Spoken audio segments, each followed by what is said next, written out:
Hey guys, welcome back.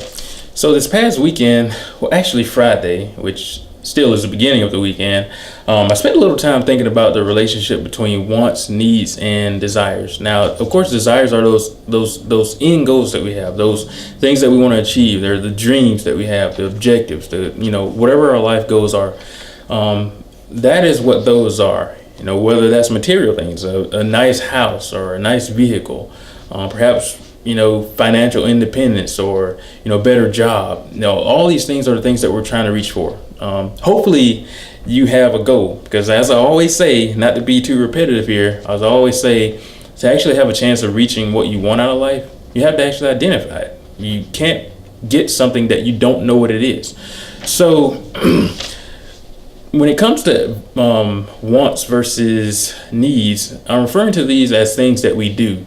And wants are referring a little bit more towards those things that we enjoy doing, the luxury things. They're perhaps they're playing basketball with our friends, or going out bowling, or just hanging out, having a couple beers at the bar, or whatever. Which of course there's nothing wrong with these things. You have to have that little balance between relaxation and things that sort of help you wind down, and productivity. If you work too much, you're probably going to burn out. You just have to have that time to enjoy yourself. But too much of this is not going to help you get towards your goals. And of course, the needs are the things that we have to do to actually reach those goals that we have identified.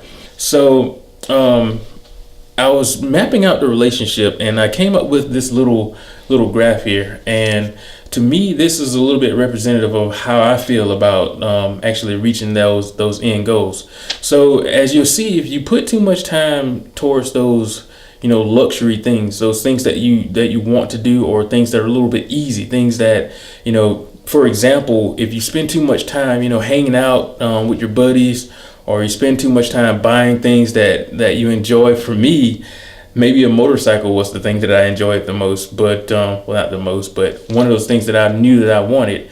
If I spend too much time on that, I'm going to be wasting a lot of time. So spending too much time in the things that you enjoy, the things that you like doing, it's good to have that time, to relax and everything. But you got to think, if your end goal is a lot more important than perhaps the things that you're doing now, then you have to put a little bit more time towards those things that you actually need to do. So as you'll see, if you put more time towards those needs, you actually increase your chance of reaching that desire. That's where you increase your chances of actually getting there. You can think of it as climbing a hill, or trying to reach the top of a mountain.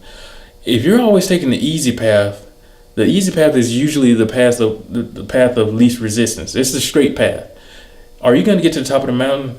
No, absolutely not. But if you stand up and you say, hey, I have to actually climb. It's a little bit tough, but I actually have to climb. I have to go up. That's how you're going to get there. And again, there's no chance you're not going to fall, break your leg, or die on the way up there. No, we're not thinking about death as in reaching our dreams here, unless it's something really that a little bit more life-threatening, but not really referring to that. But it's gonna be a little bit rough, but you increase your chances of actually getting there if you have that mentality of, I can't always take the easy path. I can't always take the straightest path. The straightest path is not going to get you there. So you actually have to step up. You actually have to do those things that you have to sacrifice a little bit, and that comes to things that you sacrifice within. Also things that you sacrifice outwardly. So make sure that you're putting a little bit more time towards those needs. If you look at time here, I think for me, I've always felt that there's a certain point in life where maybe we may not have the same opportunities anymore.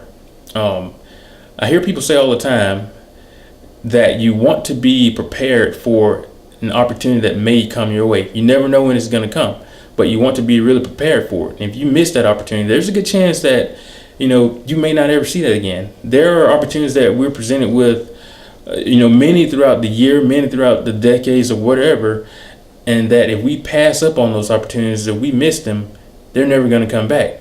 And one of those opportunities could have been the one that's going to help you actually get towards that dream. So, you want to make sure that you're prepared. You want to make sure that you're spending a little bit more time towards those things that you need to do to help you actually get there. As always, there is no guarantee that in whatever you do, there's no guarantee in anything in life. And I try to make that point. I try to emphasize that a lot. No matter what you do in life, there's no guarantee that you're going to reach what you're trying to reach. But what you want to do is at least give yourself a chance. Now think about that. A lot of people may not reach towards a goal or a dream because they don't think that they can. But perhaps they're investing too much of their thought in a method or a way that they just simply can't do. But there's more than one, way to reach our objective. And when it comes to identifying your objective, of course, things like becoming a professional football player. If you're 24, if you've never played football before, there's a good chance that you're not going to do that. But if the end goal is actually to create a little bit of wealth for yourself, to be able to enjoy and travel and do a little bit more, now you've opened the door, and there are plenty of other methods to reaching that. But you have to think in that way rather than simply the action itself. Think about what you want the actions to open up the door for you for, rather than thinking about investing your life into the action itself. So, lost my thought here. But anyways, like I said, you increase your chances of actually reaching that goal after you've identified it, and when you put more time towards the things that you need to do versus the things that you simply want to do. So anyways, before this video gets too long, that's really all I want to talk about, guys. I haven't actually eaten dinner yet. It's 11:13 p.m. and I worked out straight after I got off of work, and I've really been kind of on the move since and working on this. But guys, I hope that I've said something that can help you, and make sure that you're actually implementing this stuff. To actually just listen to it, to agree with it, to like it, it doesn't make the difference. You have to actually to implement this into your life in order to take advantage of it. And that's something that I have to do also. I look back on a lot of my content and I have to remind myself of these things. So just remember, we're on the journey together to try to reach our objectives. So guys, I hope that you'll enjoy the rest of your day or night, and I'll see you in another video.